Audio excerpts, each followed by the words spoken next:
Hello. So this is my first video in a while. I've been having issues with my uploading, but I want to talk about the things that have been going on kind of in my life. But to start off, I want to talk about how Adam Kokesh pretty much made my day. This is concerning that's the second debate, with all the third-party candidates. I guess Larry King, like he mentioned. Or Adam Kokesh mentioned the third-party debates and said that it was moderated by a living fossil, Larry King. And when he did so, he posted up a picture of the Crypt Keeper, and that really did make my day. Thanks, Adam. Um, anyway, so here's what happened to me. Let me pull my calendar here, and I'll tell you.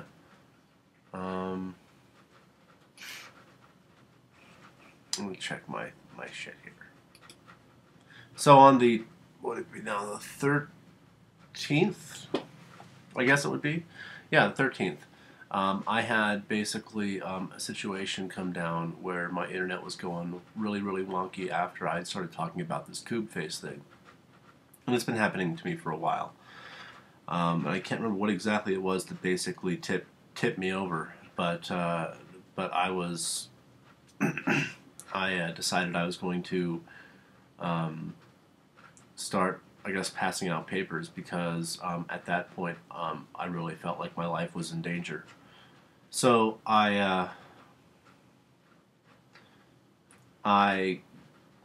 started driving. I contacted some of my friends, and I was thinking that originally maybe I wasn't getting through to them because they were acting a little bit different than they typically do.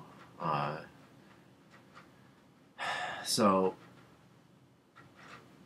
anyway, I contacted some friends. I got really really freaked out, and I started driving. I printed out some papers.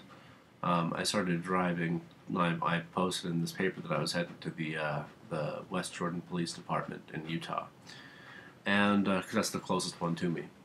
So I was going to submit some kind of a complaint to the police department about the government's involvement and the my complaint against this koobface virus and my suspicions that it's a government job. You can see my prior videos that sort of explain why I think that. But if you start, but just read about like the story of the virus is there, and it's one of the most I guess you could say, well documented stories that's out there.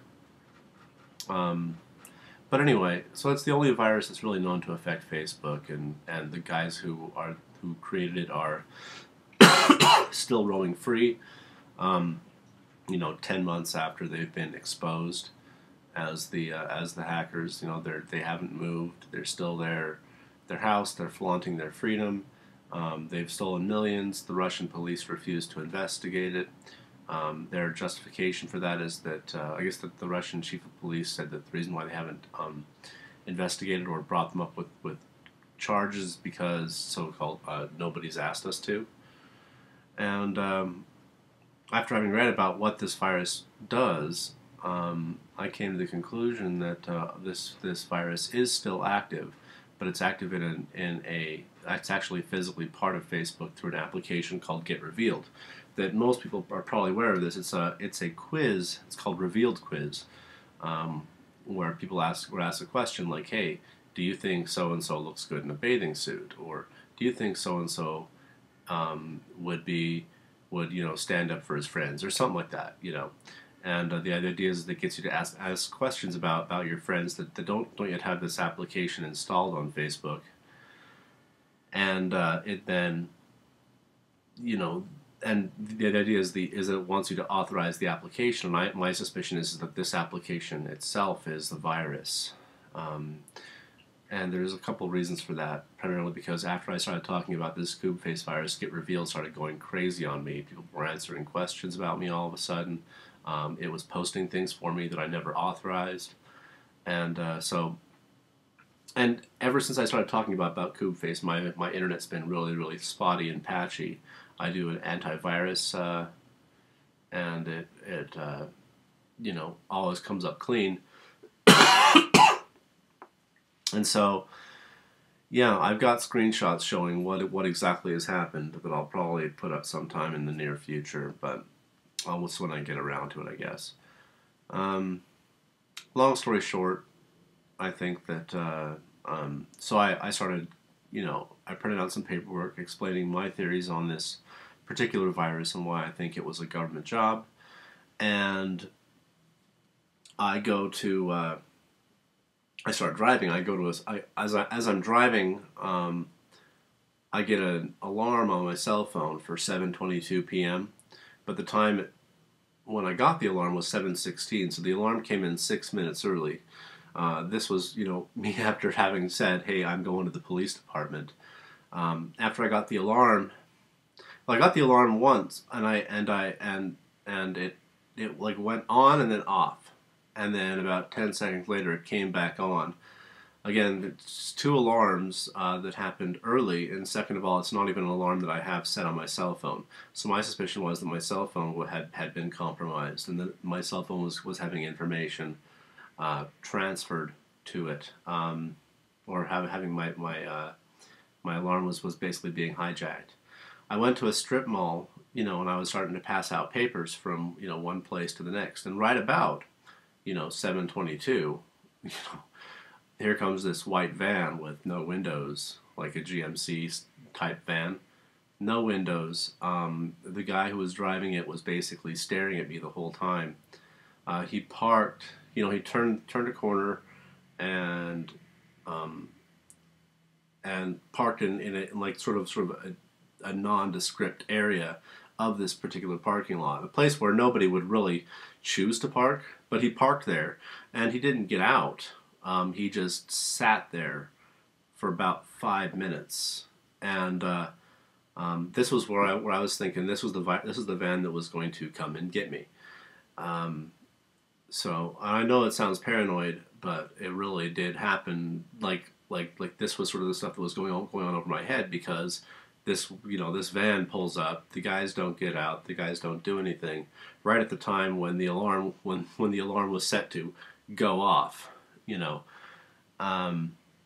So it was an interesting moment. I ran to my car, hopped in my car, and started driving. And I figured that since my computer has been compromised, that they probably already knew I was going to the West Jordan Police Department, so they would be following me. So they would be basically waiting for me there. So I decided to go to the Sandy Police Department, which is about, I don't know, 5, 6 miles, maybe 10 miles away. So I'm heading to the Sandy Police Department, and as I head to the Sandy Police Department, I'm trying to find the place where the actual police department is. And when I find it, there's another white van that's parked right outside there. I then basically I abandoned that plan, and I went to a local Walmart over in Sandy. And then I basically holed up there, and I called the police. I had the police come over, and I issued basically my statement and stuff like that right there. They didn't write anything down. They gave me a case number, which I have somewhere, but they gave me a case number, and I do what I could, I guess. But so basically, I then decide I can't stay at the Walmart forever. So the reason why I wanted to be there was because there's security cameras, right? So if anything did happen to me, it would be recorded and documented. And called my work, called my parents, said, if something happens to me, I'm here at the Walmart. So so I decided, I really can't stay there forever. So I decided to go to my work, right? Because my work has basically a locked gate. It has security cameras on all entrances, and I figured that was probably the best place to sort of hide if I needed, because I felt like I needed to hide that night. I then sent out a mass email to basically everyone that works for my company, which is it's a Fortune 200 company. So it probably got sent to several thousand people, and I was fine with that. I felt like I did what I had to do. It got to like the vice president of the company and or one of the vice presidents, and he basically recommended that I undergo a psychiatric evaluation. Well, so my boss came over the next morning. He had the police there. They recommended that I go there. I said, sure, I'm willing to undergo that because I still am scared, and I know I can't stay at work forever.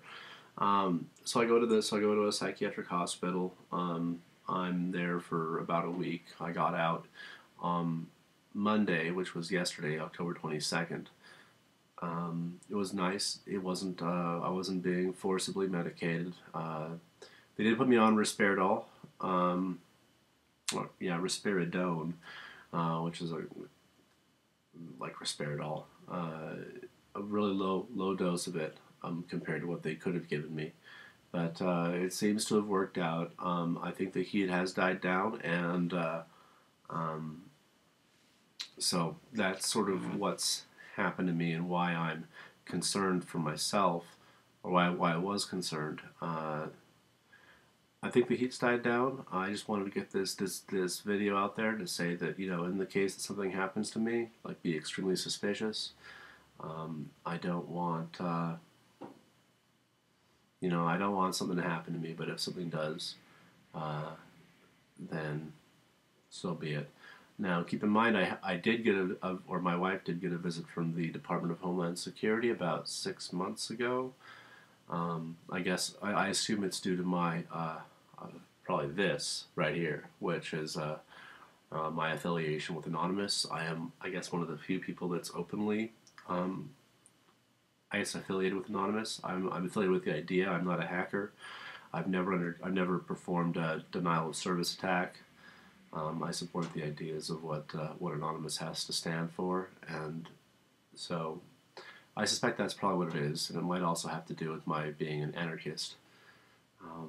So basically, they interviewed my wife for 6 hours about 6 months ago, and they told her, well, she won't talk about what exactly they said, but she told me to be careful what I put on the internet. And I assume it's because due to my political beliefs. So I am, in my view, targeted, but and that this could be part of what's driven me to what's going on in my life. But I'm happy with where I'm at. I like I like what I'm doing. I really do derive some kind of perverse pleasure from basically kicking sand in the face of the government.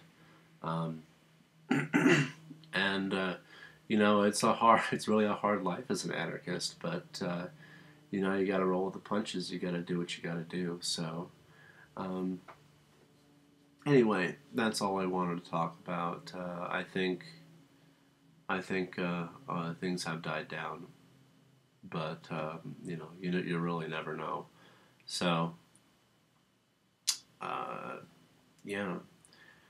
Well, that's about it for this one. It's about 14 minutes long, but I wanted to get it out there, let you guys know what exactly happened and why I was gone for a week, because I was basically admitted on a Sunday and admitted a week following on Monday. So I did what I could. I definitely did some writing while I was in there. So I had some books. I basically read all of Ron Paul's stuff, and it was good. So it was very productive. It was a nice chance to sort of relax and cool off. I took about a week's break from the internet just because I didn't need that extra stress added into my life. So today I am drinking Bullet rye whiskey. It is actually really good. I got it on sale. It was normal sale price is about $25 here in Utah, and it was on sale for 21. So it was, I'm really impressed. It's quite tasty, and cheers. Bye.